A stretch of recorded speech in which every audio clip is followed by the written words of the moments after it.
Questions, thoughts, input, output? I've got one question. Sure. So, you say competency is important, was one of the big four. But competency in what? Does it matter?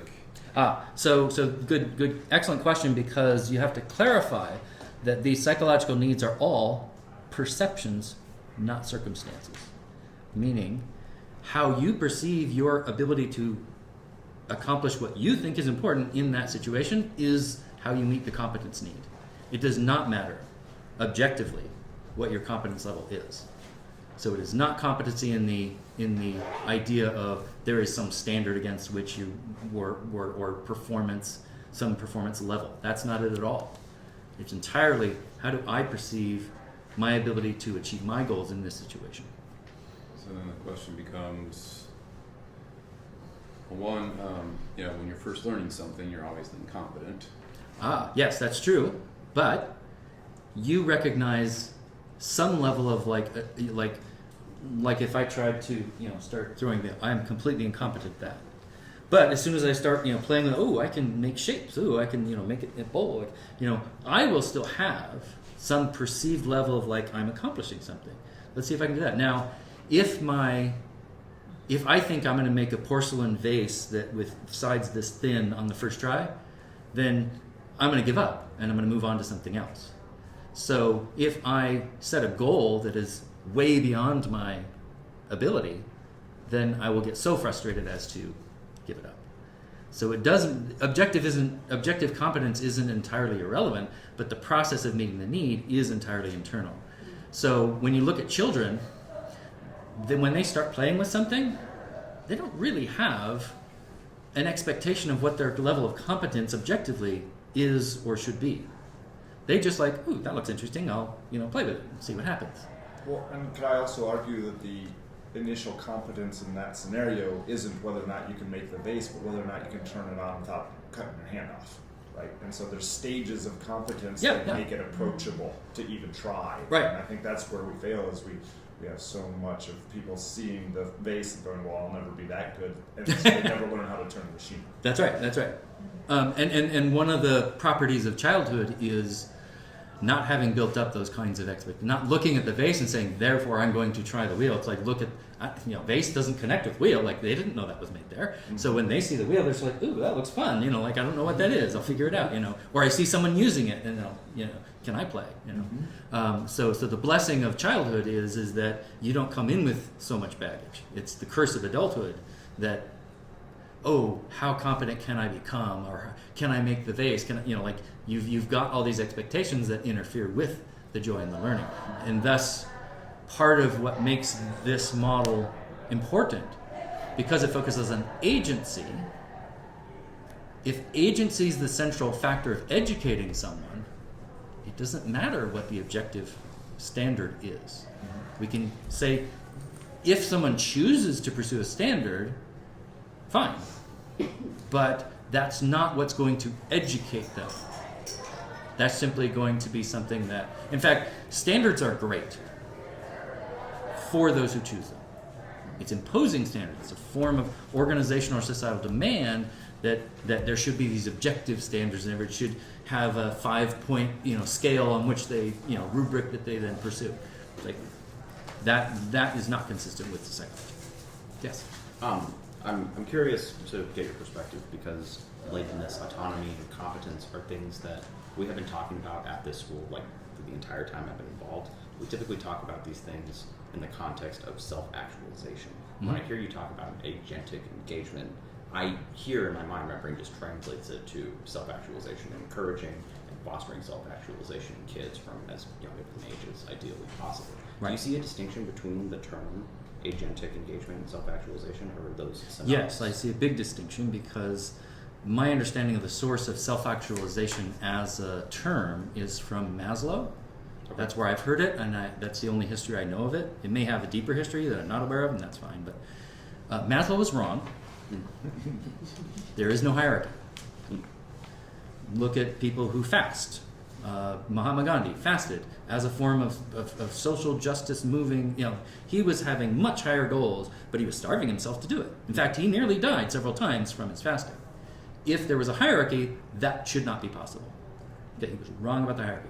Self-actualization, in the scientific terms, is such a sloppy, imprecise term as to be just void for vagueness.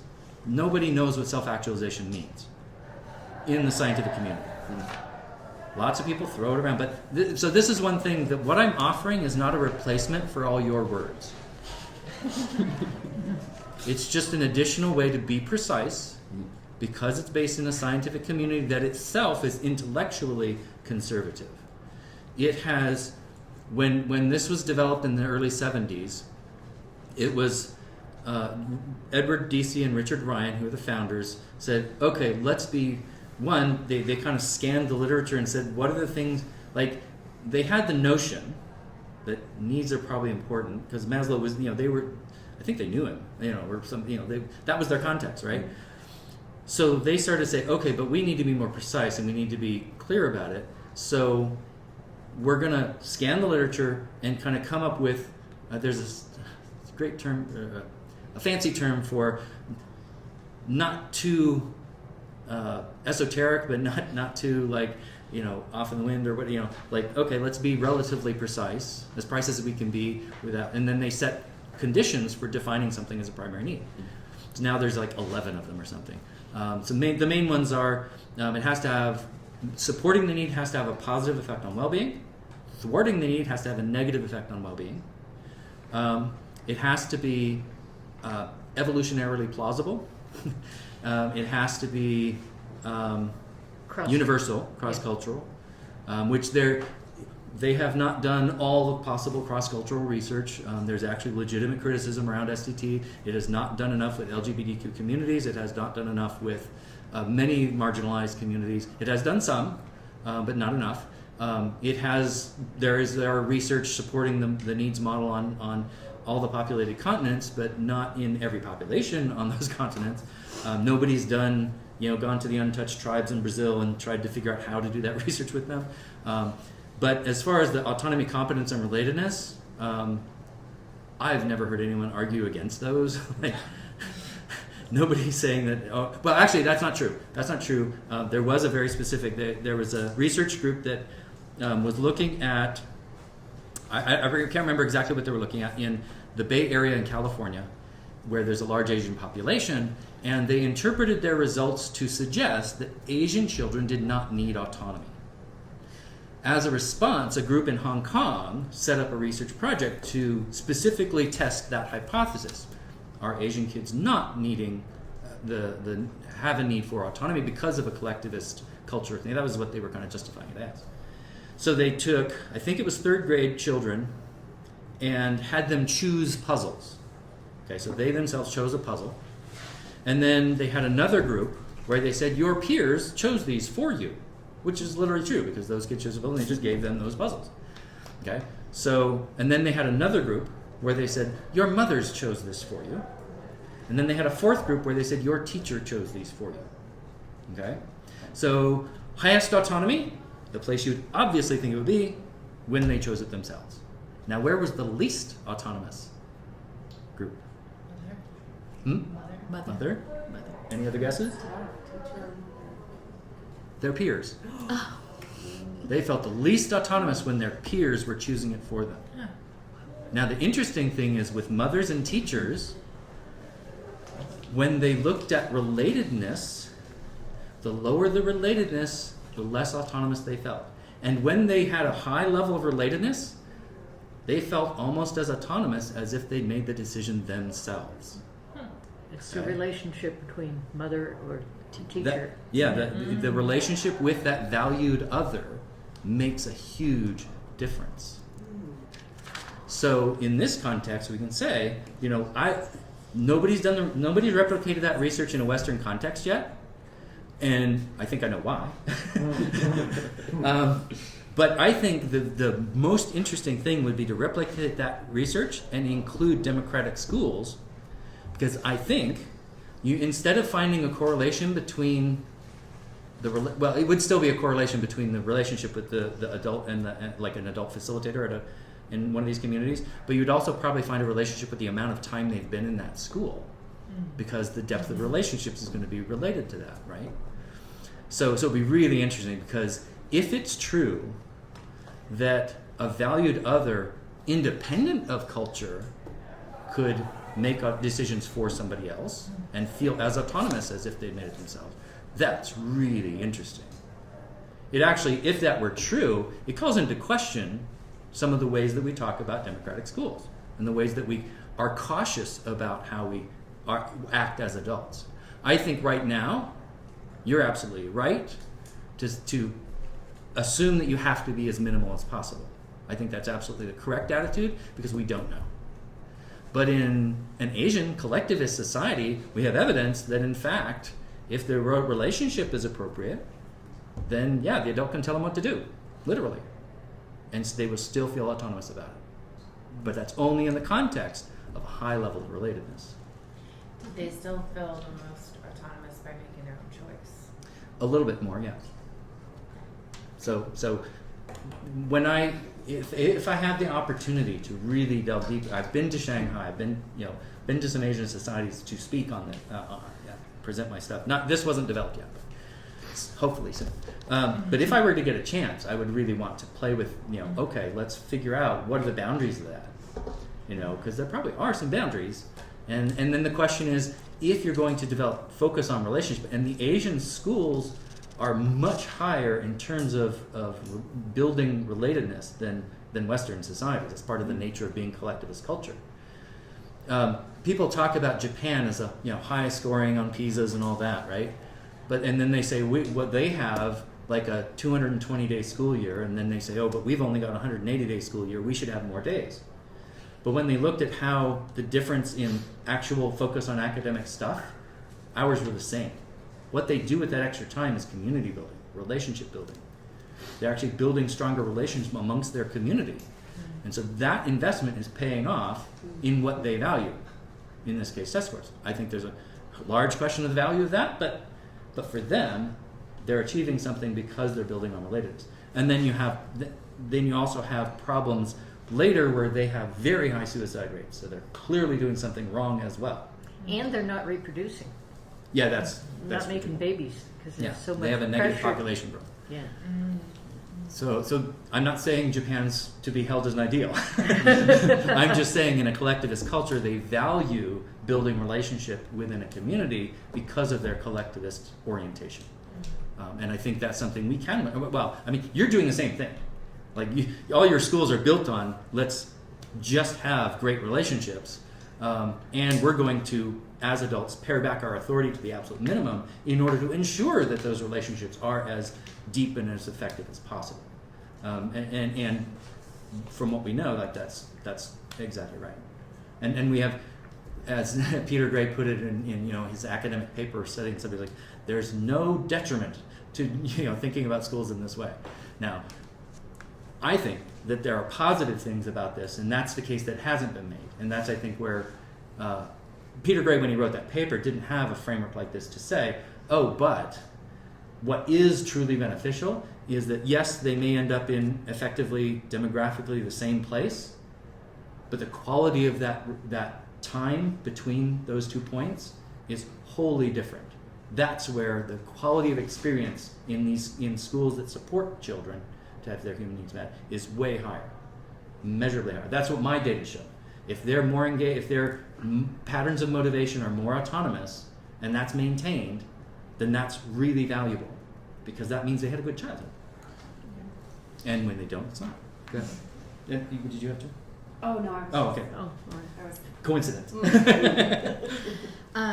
I'm not sure how to formulate this exactly, but what some of the things that are coming up for me in listening to this, which I think is really good information, is over the last couple of days we've talked a lot about the elements that are coming, external elements that are actually kind of eating away at this relatedness, like within even our schools, like the invasion of technology, which affects sleep, relatedness, autonomy, and competence. Exactly. And other factors that maybe we're not necessarily focused on. It seems to me, because of the sessions that I've attended, that we've kind of focused on that.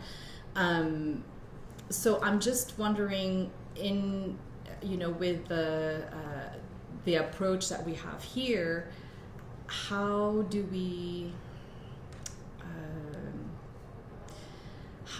like maybe repair this fabric that that the original model was we take we don't impose our authority, but now there's an external authority that most of us didn't even see coming right, in that exactly. in that kind of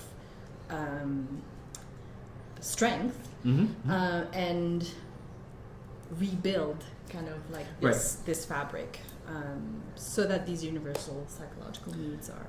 So thank you. That's a great segue. If you look at the bottom, there's a thing called Back to Basics 2.0.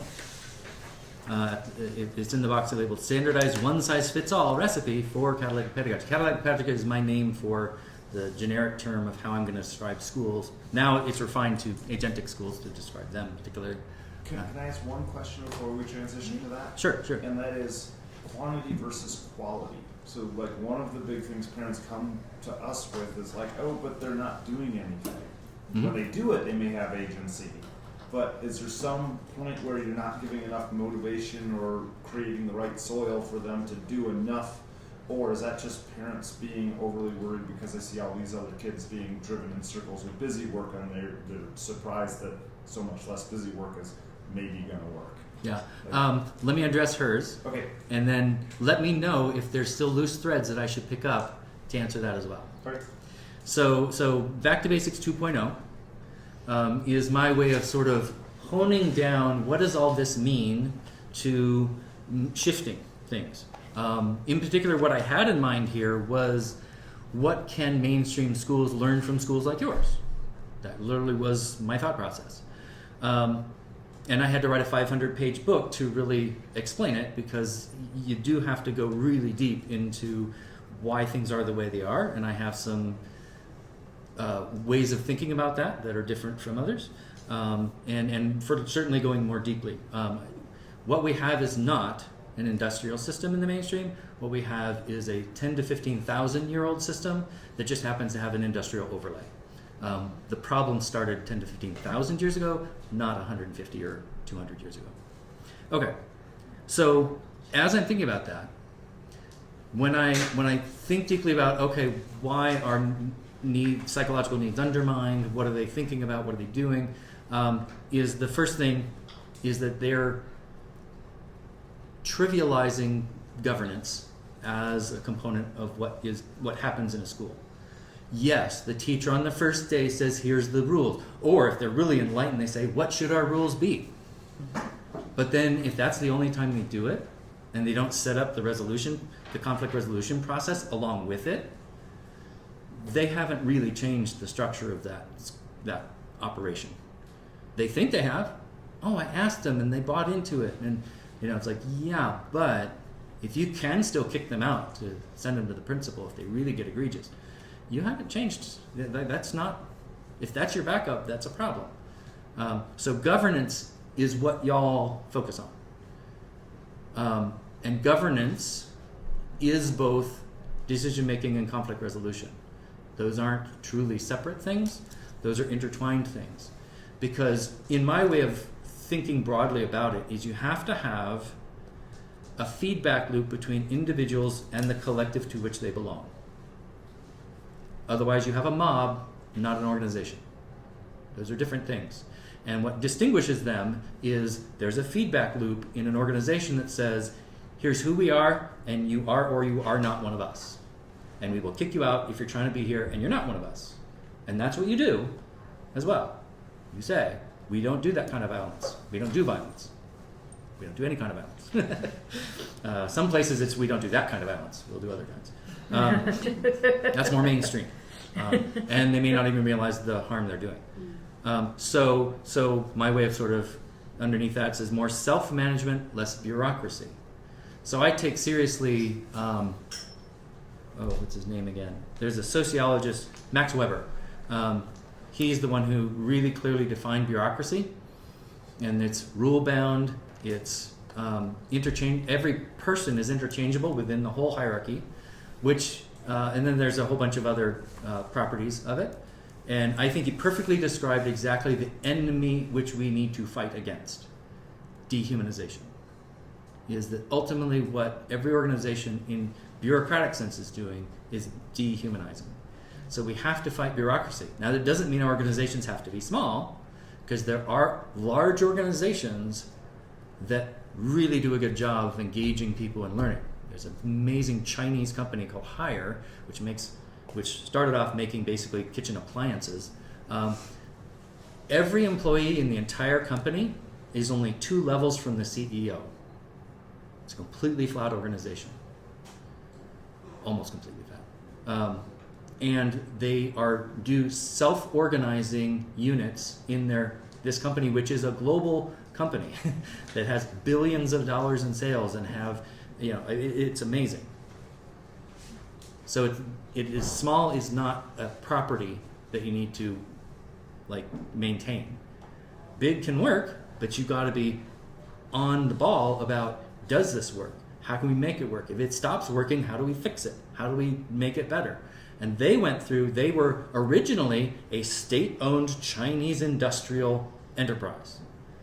And then economic revolutions happened, and then they're like, okay, we're going to make a private company out of this. And a brilliant CEO came in and said, okay, we kind of got a disadvantage here because we're a Chinese industrial, bureaucracy.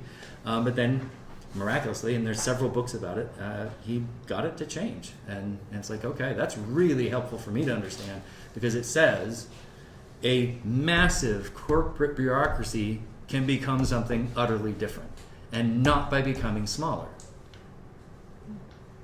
So I have a real world example of something that looks impossible when you think about schooling. It has been done. Okay. And the way they do that is number 2, which is manage for engagement. So deeper learning, not boredom. So what do you attune to? And I'm referring here to educating, but reading about Haier and the way that CEO did it, is part of it was, how do you make sure that the people in the organization are attuned to the things that truly matter? In their organization, that does mean profits, because they were no longer a state agency or state or enterprise that could ignore them. In this context, you need to be saying, okay, what is it that we need to be doing? And you already, without knowing it, manage for engagement. And you're struggling with it sometimes. The question you just asked, Greg, was, are they engaged? Is doing nothing a form of engagement? It's an interesting question. And the way to find out would be to ask them. Now, you can't just say, are you engaged in something right now? Because they will say, no, I'm doing nothing. What are you talking about? However, and this is where having a science behind it really makes a difference. However, you can also ask them, when you think about your day, and I can't remember exactly how, do I have? No, this is a different set of questions. Okay, never mind. I have a question, I have a tool for surveying in this way and talking about motivation and engagement. But if you ask them the question about their day in the right way, and then you say, here's how people think about that, and then you say, if you're looking at trying to find out, is there motivation for doing nothing positive? It's like, is your motivation for doing nothing, because you'd feel guilty if you did something? Is it because you just enjoy doing nothing? Or is it because, and you can tease out what level of motivation do they have for the activity or non-activity that they're actually doing that day. And then you would know. You say, oh, okay, well, they're, it might be really neutral. That's fine. They're just, they can't think, they haven't figured out what they want to do. And that's okay. As long as it's like, I would feel guilty for doing something, let's find out more about that. Now, you wouldn't necessarily do this on an individual basis, because this is not, the type of measure that this is easily manipulated. The fact that you're asking will change the result. So you have to be careful about when you do that. So you're going to do it in a group, and you're going to get the answers anonymously, which is what this is actually about. This is a system where I would give you all a thing and ask you a question, and then you can't tell whose card it is. you can't tell what card this is, and I've blacked out the identifying numbers because this was designed for quizzing children in regular schools. But I blacked out the numbers and things, and these are so small that other people can't really read them. Like you can't tell what letters are on these cards, right? You can probably read these. But basically, when it comes down to it, this is a better way of ensuring anonymity in your answers. And then you would have a pattern for your group, and you might say somebody's not answering in the best way. Then you don't go and try and figure out who it is. It's not helpful. But you say, okay, well, we need to think about that. And there's multiple different, like you can talk about need satisfaction. That was where you would want to be. If somebody's doing nothing, you would say, well, are they having their need for autonomy supported? And likelihood is yes. But you'd also want, is their need for relatedness being supported? That's actually probably more of an issue. When we describe someone going off and locking themselves in a closet, trying to just get away from people, if they're doing that and still feeling like their need for relatedness is being supported, great. But if it's not, then okay, we need to make sure that their level of connection is actually healthy. And then you'd go into competence as well. It's like, oh, they're just feeling, I can't do anything. Good to know. But and there is a point at which it is valid to, as the adult, come in and say, what do you think? Like, is there anything, what are your interests? Like, you can probe. Because the probing itself is going to be ideally building on relatedness, even if they reject all of it. So that's the other thing, is that one of the ways that our communities are strong is that children always have an opt-out. Now, there are some rare exceptions, but and necessary exceptions, but on a day-to-day basis, they're making a choice even if they don't think they are.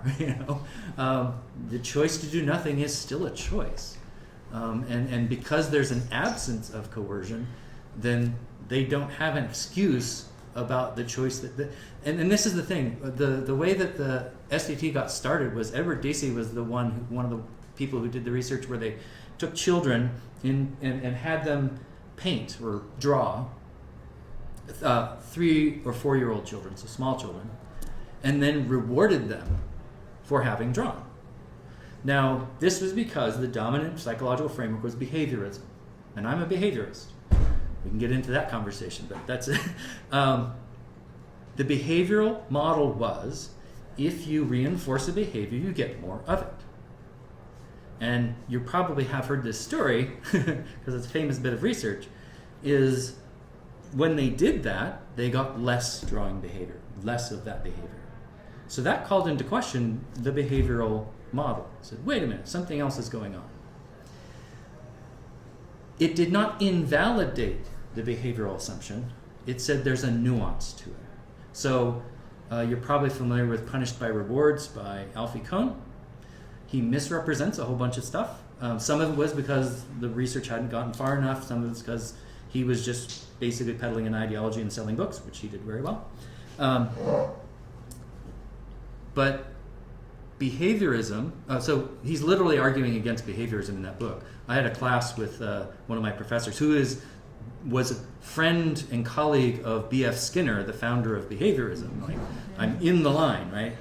So he took a chapter of Alfie Kohn's book and a chapter of a book called Don't Shoot the Dog, which is all about using clicker training, and she encourages you to use your clicker training on your spouse and your children.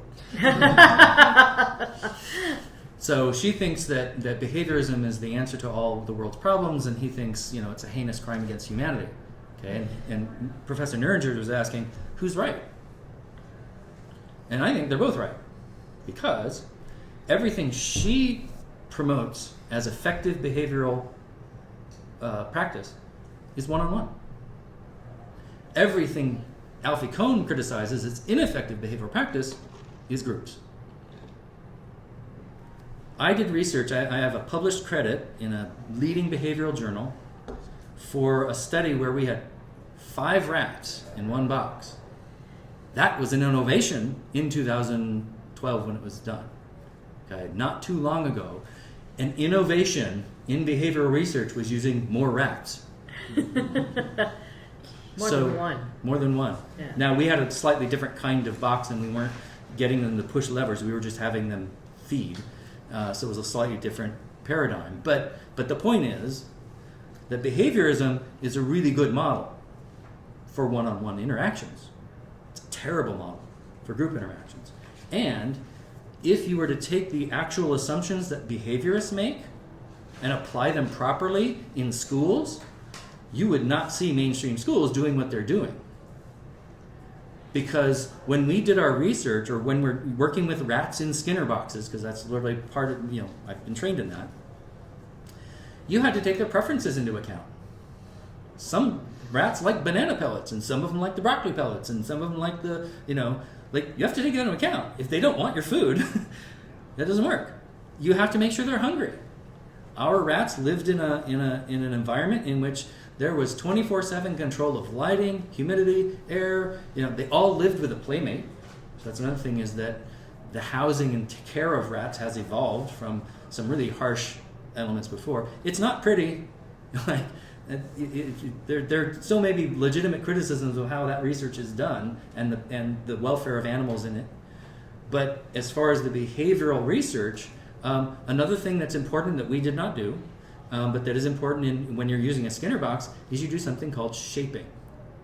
Shaping means you need to, when you put a rat in a box, a Skinner box, which a typical Skinner box has a lever or a button that they can push, and then a way of dispensing automatically when you get the desired behavior, which is usually push, then it dispenses a pellet. Or you can have negative things like there's electrification. A rat in a box does not inherently press the lever.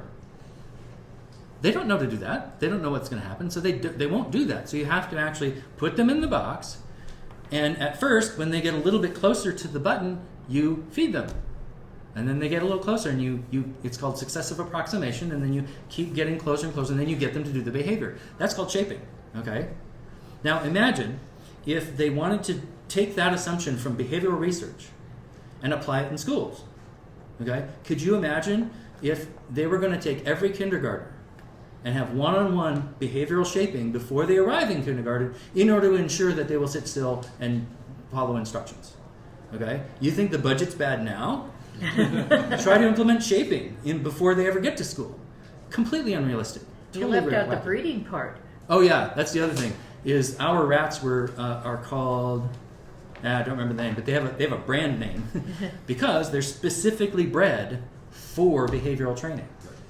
They are a genetically unique kind of rat because they do well in that situation. So that's another thing. Is imagine if you really wanted to take behaviorism seriously, where's the breeding program for the right kids? How well is that going to go? It's like it'd be terrible. And then starving them before you put them in the box. Yeah. too. So the other thing is that they usually have food available. I think they have free availability of food until 23 hours before the experiment is to be done. Then they cut off food for 23 hours, and then they are hungry and ready for the training. So imagine that trying to use food on humans is a terrible idea as far as behavioral training goes. There are some instances where it can be somewhat effective, but that's what we're talking about: nonverbal people with disabilities, in which you have to establish communication, and one way to do that can be with food, but that's in a severe, limited situation. Well, they use stickers. Yeah, and so that's the thing, is that the efforts to use rewards and punishments in schools are well, okay, I have a whole piece on this, but it's more effective than the default. The default is do whatever you feel like. The teacher is trained to be in charge and take control, and then just do whatever you think will work. But when you organize it and actually do it methodically, then rewards and punishments are better than the default. But if you really want to take behaviorism serious, or to take psychology seriously, then you have to say, oh, what about their autonomy? Because the reward punishment, the kids drawing behavior, what happens if you reward somebody for doing something, is the replications on that are out the window. It's huge literature on the effects of rewards and punishments on humans and at various ages and doing various things. There are some circumstances where it's very, very effective. If the tasks themselves are boring or super simple, then rewards and punishments are great. Mainly rewards. Punishments are dicey for a lot of reasons and aren't very good even when they're done well. Theoretically well, punishment's bad. But rewards can be very tricky to implement effectively. The reason it kind of works in schools is not because of they're especially great. It's because they're nominally effective and it's better than the alternative. If we were to actually take seriously what we're talking about here in real psychology, when you take autonomy, competence, and relatedness seriously, then you might use rewards briefly for various reasons. And there are also so simple tasks that are boring is one reason, and also there's ways to use them that don't diminish their motivation or don't decrease their motivation. And that is if it's done afterwards as a surprise. Like if they didn't know it was coming, they don't know what the contingency is, and then it just shows up, that actually works really well. And there's examples of really high level youth athletes that when they get get the prize, like actual winning can be of that sort, but like their parents can actually use surprise rewards very effectively. It's like random rewarding. Yeah, Much that's more effective than like consistent. Yeah. Right, With the right. same thing. Right, because they get bored. So we have a friend who's so we live on a llama ranch, by the way. So training animals is literally something we do on a regular basis. We do not use food rewards generally. Occasionally, yeah. we'll like if they're hesitant to do something, we'll offer. We'll tempt them. We use food. It's not really a reward. I mean, we just use their hunger as a way to, or their desire for something, some treat, to get them to get an initial take on something. Like we have a 4-H club, so they do these obstacles, and so there's this one bridge, and sometimes they're reluctant to get up on the bridge. So you kind of get them move their head in the right direction by using their food. It's not classic, like we're not using it as in the same way, clickers or thing. We're not substituting clickers or anything like that. But okay, the point is, if you're really using the psychology seriously, you have to take into account the relatedness need, for instance. So we actually are very serious about building relationships with our animals. That's really, really important. Because they will do things willingly for someone they know and understand and trust. They will not do those same things. That's when we have a new 4-H'er and they're, youth and they're trying to tug on it, or it's like, yeah, they're 300-400 pounds. You can't make them do stuff. They have to be willing to some degree. Now, in this case, there is a breeding program in place. Joyce is a llama breeder, and she breeds animals for packing. So they are... Personality is number one. Yeah, personality is the most important thing. We have animals that love to get out on the trails or the roads, or just love to get out, and carrying stuff is probably just irrelevant to them. They don't care. They just love getting out in the woods, and they will stop at the viewpoints just as much as we will. We stop. Now some of them just go straight for the food, but some of them are like, wow, that really is cool. It really is something. So when you start taking these things seriously, competence is another one that we take advantage of. They like to be accomplished at things. They enjoy the obstacles and the interactions and things like that. But that's also a result of the breeding program. How are you able to tell that they enjoy it? Is it like they go off and want to do it on their own later, or their willingness to do it. Yeah. They're a 300 and 350 pound animal. Right, You right. can't They make do not them want to do do it. You can't anything. And you can see the different. You can see reluctance because they'll be like, "Do I have to?" Obviously not saying it, but that posture, right? Llamas do that posture. And I'm thinking Brianna who was she working? Anyway, Yeah. I've seen it. And once, so this is another thing, is that you have to get to know these individuals. There's a difference between Pepe and Fonzie. These are animals that we live with. Fonzie's a rescue, and when we get to that viewpoint, he's not the one going like Pepe's going, oh man, that's cool. Fonzie was rescued from a starvation situation. His He's orientation eating. is he's Every going right time to we the food. stop, he's eating. Okay. Yeah. Nothing wrong with that. But he's also one of our best packers in terms of he will do anything for us. I think he knows the source of food.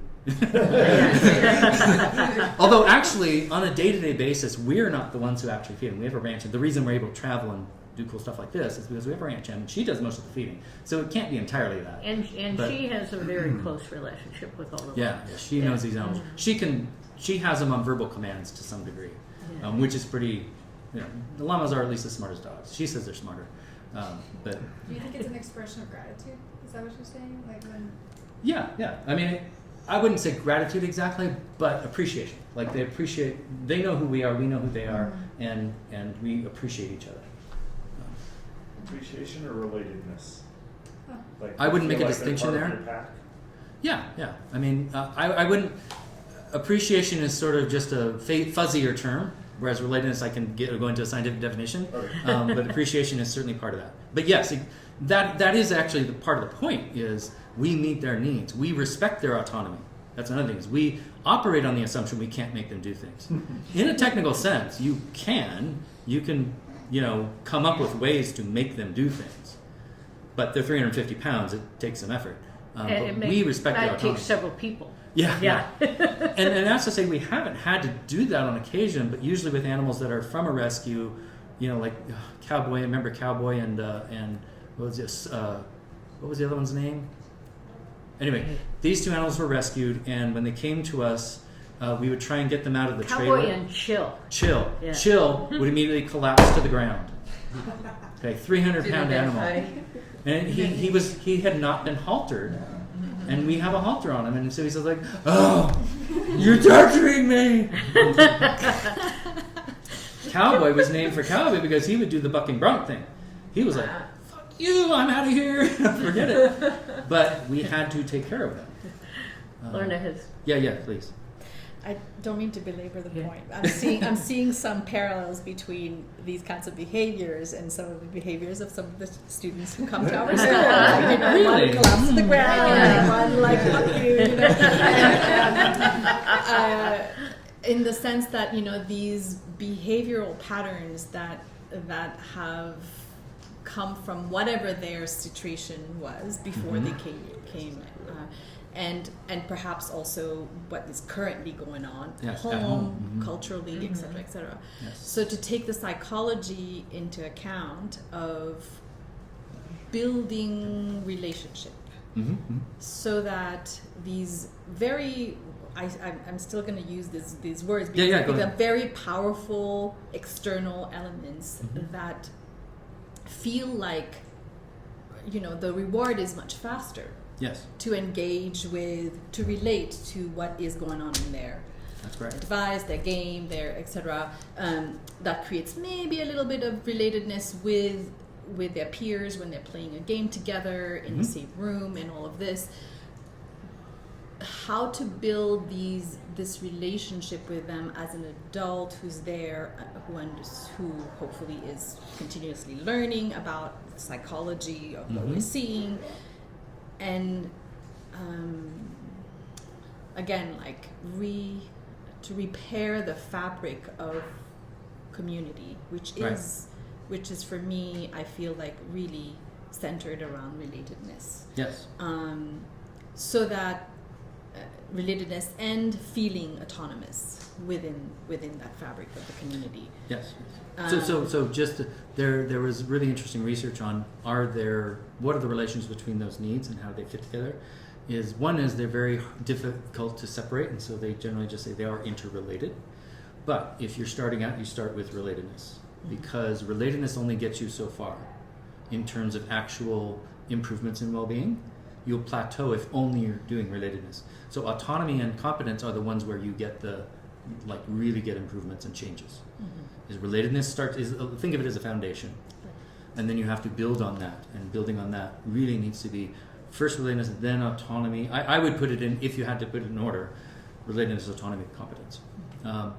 So if we have a 5-year-old who comes to our school, and their comfort has been, for whatever reason, maybe it could be a diagnosis or whatnot, their level of comfort is to be on the iPad. Mm-hmm. Before maybe they look up and see that there's a community to relate to. Mm-hmm. I mean, I've struggled with this, like watching a 5-year-old just be on the iPad. Like this is all they want to do. They might at some point realize they need to run to the bathroom, drop it, and let's run. Not even eat, that sort of thing. Like these basic physical needs that seem to be irrelevant to them. Like how do we within this setting that is like, we're not going to impose our authority and say, come on, I mean, see that's the question. That's an interesting question. What does relatedness require?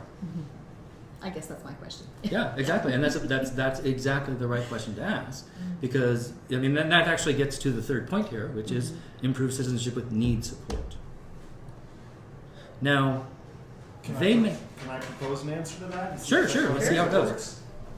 What if you ask them to teach you how to play the game? Maybe even show up with your iPad, download the same game, and have him show you why it's interesting to him, right?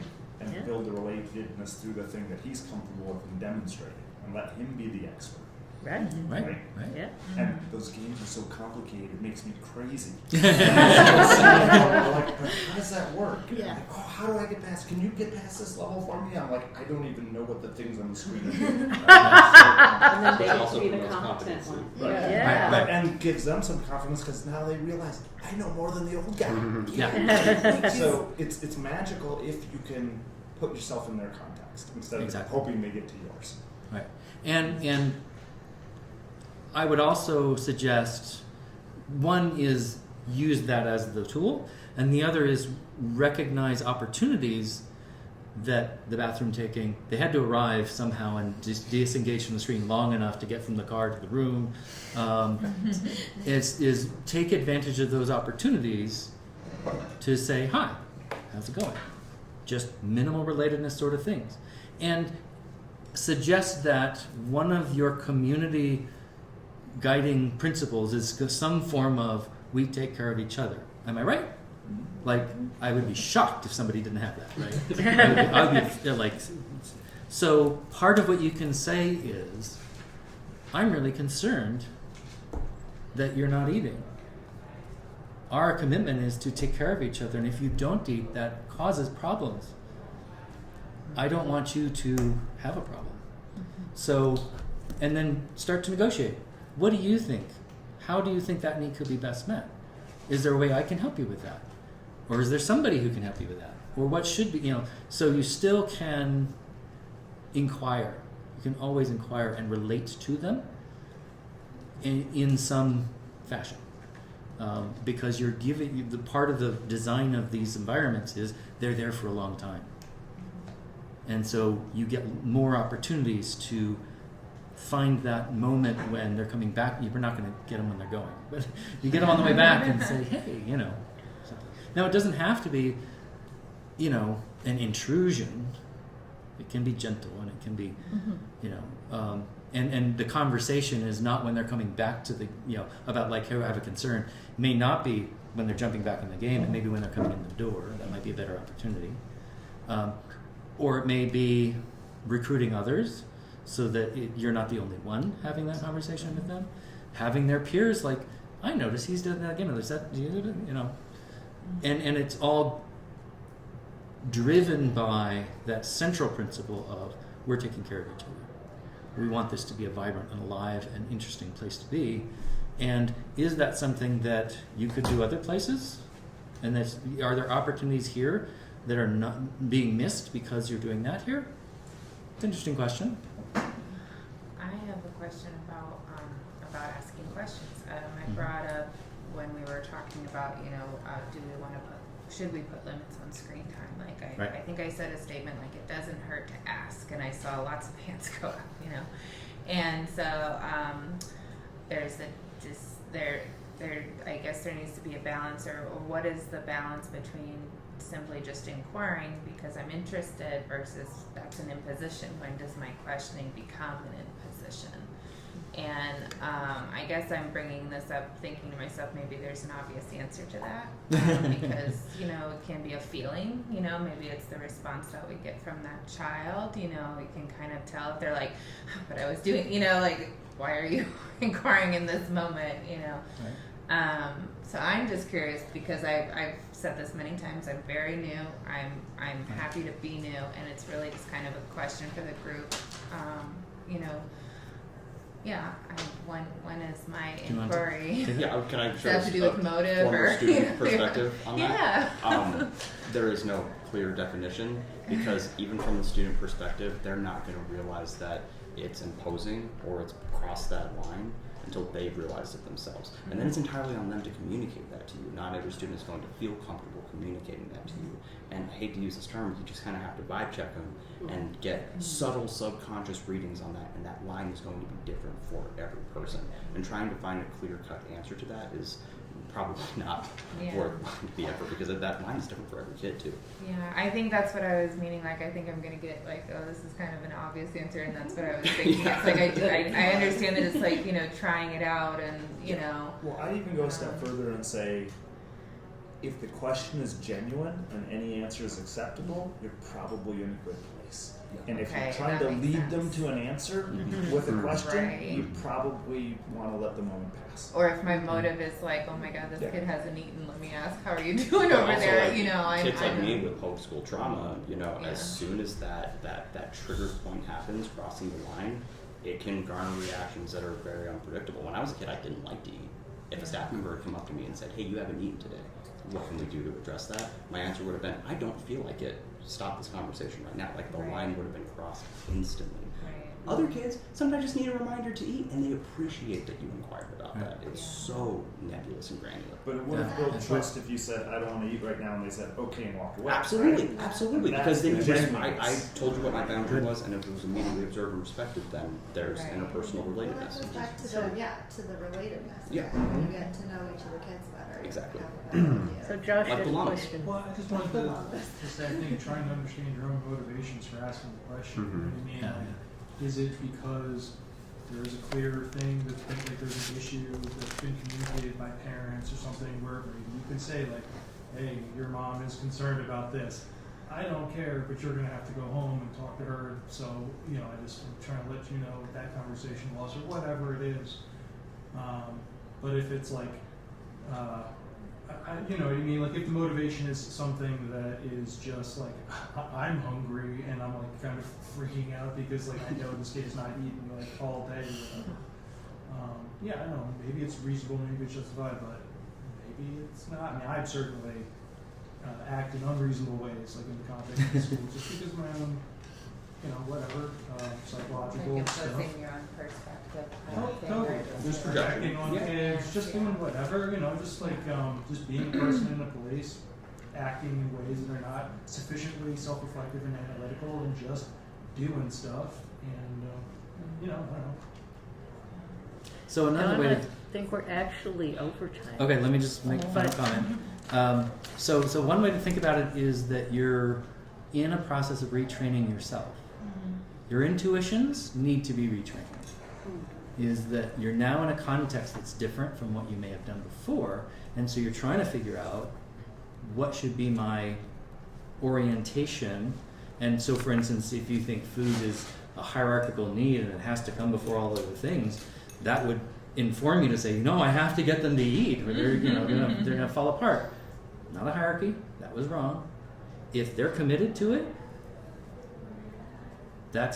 they're being more nurtured by whatever it is they're committed to than by the food that you would put into them. So thinking about it that way, say, okay, figure it out.